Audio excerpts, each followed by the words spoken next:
Hello दोस्तों, स्वागत है आप सभी का कुलदीप नलवा चैनल पर। सभी को जय श्री राम, वंदे मातरम। साथियों, आज का जो विषय है वो अंतर्राष्ट्रीय विषय के ऊपर हम चर्चा करेंगे। साथियों, आज का जो विषय है भारत के यानी कि अंतर्राष्ट्रीय कोर्ट के अंदर भारत के जज ने रूस के खिलाफ फैसला सुनाया साथियों, और ये आज पूरे विश्व के अंदर चर्चा चली हुई है साथियों इसी विषय के ऊपर। तो इसीलिए हम अपने विषय की तरफ चलने से पहले सभी साथियों से निवेदन है कि वीडियो को ज़्यादा से ज़्यादा शेयर करें, लाइक करें और कमेंट करें। और जो नए साथी पहली बार कुलदीप नलवा चैनल से जुड़े हैं उन सभी साथियों से निवेदन है कृपया वो चैनल को सब्सक्राइब करें। साथियों, आपका एक लाइक और एक शेयर मेरे लिए बड़ा ही महत्वपूर्ण है। साथियों, आपके लाइक व शेयर से मुझे हिम्मत मिलती है, ताकत मिलती है साथियों। इसीलिए सभी से निवेदन है कि वीडियो को शेयर करें और लाइक करें और कमेंट करें। तो चलते हैं हम अपने विषय की तरफ साथियों। तो सभी साथियों से निवेदन है कि वीडियो में अंत तक लास्ट तक जरूर बने रहे साथियों, और पूरी जानकारी तभी प्राप्त होती है जब आप पूरी वीडियो देखते हैं साथियों। तो सबसे पहले हम साथियों पहले ये जान लेते हैं कि अंतर्राष्ट्रीय कोर्ट क्या है, अंतर्राष्ट्रीय न्यायालय क्या है। इसके बारे में हम थोड़ी सी जानकारी ले लेते हैं साथियों। अंतर्राष्ट्रीय न्यायालय संयुक्त राष्ट्र संघ द्वारा स्थापित एक सर्वोच्च न्यायालय है जिसमें सदस्य देशों के जो आपसी झगड़े होते हैं और उन झगड़ों का निपटारा किया जाता है, उनका निर्णय किया जाता है। और इसकी स्थापना 18 अप्रैल 1946 को की गई थी साथियों। और ये कहाँ है, ये आप स्क्रीन के ऊपर भी देख सकते हैं साथियों कि ये जो आपको दिख रहा है, तो ये न्यायालय नीदरलैंड के हेग में स्थित है। यूक्रेन ने रूस के खिलाफ अंतर्राष्ट्रीय कोर्ट के अंदर अपील दर्ज की थी, तो जिसमें 16 मार्च को 15 न्यायाधीशों की पीठ ने यह फैसला सुनाया कि यह फैसला दिया यूक्रेन में सैन्य अभियानों को तुरंत बंद करने का आदेश दिया जाता है। अंतर्राष्ट्रीय कोर्ट ने 13-2 के वोट से फैसला सुनाते हुए कहा कि रूसीय संघ को 24 फरवरी 2022 के यूक्रेनीय क्षेत्र में शुरू किए गए सैन्य अभियानों को तुरंत निलंबित कर देना चाहिए। तो साथियों, साधारण भाषा में यदि हम कहें, यानी कि रूस को यह आदेश दिया गया अंतर्राष्ट्रीय कोर्ट की तरफ से कि भाई रूस को जो यूक्रेन के ऊपर जो हमला कर रहा है इसको तुरंत बंद कर देना चाहिए। तो इस प्रकार का आदेश दिया है साथियों। और जो अंतर्राष्ट्रीय कोर्ट होता है साथियों, अंतर्राष्ट्रीय कोर्ट के अंदर 15 जज होते हैं। तो उन 15 जजों की वोटिंग हुई और जिनमें से 13 जजों ने रूस के खिलाफ वोट किया और 2 जज जो थे वो रूस के समर्थन में रहे साथियों। और 13 जज जो थे, 13 जजों के अंदर भारत का जो जज था, भारत के जज ने भी रूस के खिलाफ वोट किया और 2 जज जो रूस के समर्थन में रहे, जिनमें से एक तो रूस का जज था और एक चीन का था, ये रूस के समर्थन में वोट किया।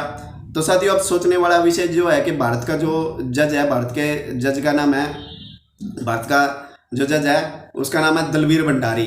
तो इस यानी कि दलवीर भंडारी आप देख सकते हैं स्क्रीन के ऊपर, दलवीर भंडारी ने रूस के खिलाफ वोट किया साथियों। अब प्रश्न ये उठता है कि जब यूएन के अंदर, सुरक्षा परिषद के अंदर जब वोटिंग की गई थी तो तब सभी देशों ने रूस के खिलाफ वोटिंग की थी, लेकिन भारत ने रूस के खिलाफ वोट नहीं किया, वोट के अंदर भाग नहीं लिया, यानी कि वो तटस्थ रहा। यानी कि वो उसने न तो रूस के पक्ष में वोट किया और न यूक्रेन के साथ रहा, न ही अमेरिका के साथ रहा। यानी कहने का मतलब वो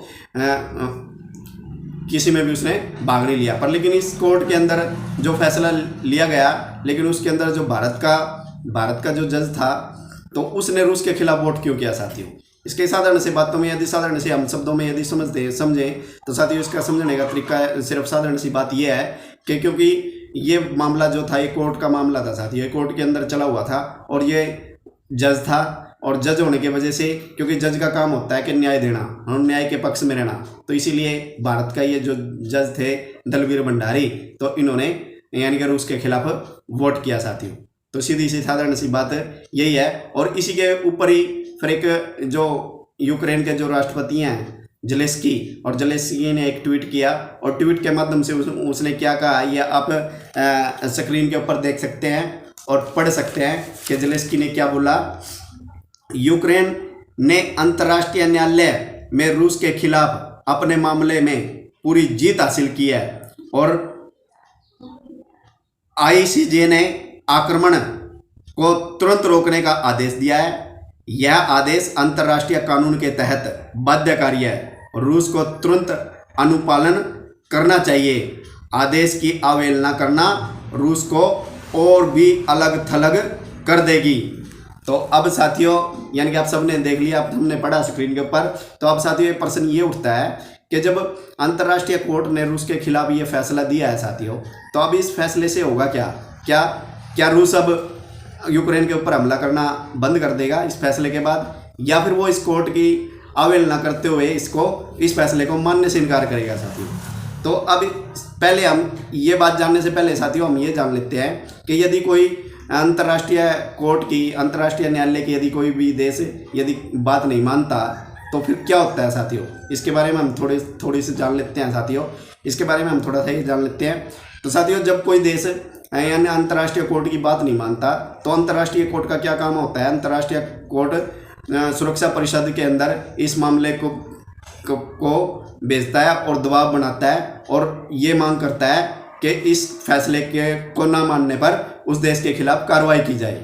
और फिर सुरक्षा परिषद उस पर चर्चा करता है और चर्चा करने के बाद सुरक्षा परिषद उस पर कार्रवाई करता है और कार्रवाई के साथ वो सैन्य कार्रवाई भी कर सकता है साथियों। तो ये होता है उसके अंदर। पर लेकिन साथियों ये रूस और जो यूक्रेन का जो मामला है इसमें कुछ और अलग बात है। वो अलग बात तो होने का कारण क्या है? क्योंकि साथियों जो सुरक्षा परिषद के अंदर जब ये मामला जाएगा और जब ये अंतर्राष्ट्रीय कोर्ट जब उस पर सुरक्षा परिषद पर दबाव बनाएगा और ये सुरक्षा परिषद के अंदर ये मामला जाएगा, तो क्योंकि साथियों सुरक्षा परिषद के अंदर 5 स्थायी सदस्य हैं जिनमें से रूस एक है साथियों।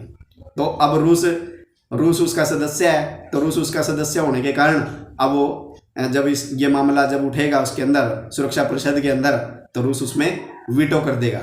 तो क्योंकि रूस के पास वीटो पावर है। तो साथियों अब कहने का मतलब ये है कि अंतर्राष्ट्रीय कोर्ट ने भले ही फैसला दे दिया रूस के खिलाफ, रूस को युद्ध बंद करने के आदेश जारी कर दिए, पर लेकिन फिर भी अब रूस के ऊपर है कि रूस इस बात को मानता है या नहीं मानता, ये तो आगे आने वाला समय बताएगा।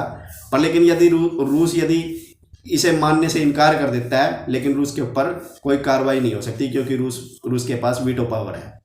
तो इसलिए अब रूस के ऊपर इस फैसले का कोई भी दबाव नहीं है साथियों। तो साथियों आज की यही जानकारी थी, यही जानकारी मैं आप तक लेकर के आया था। आशा करता हूँ सभी को ये पसंद आई होगी।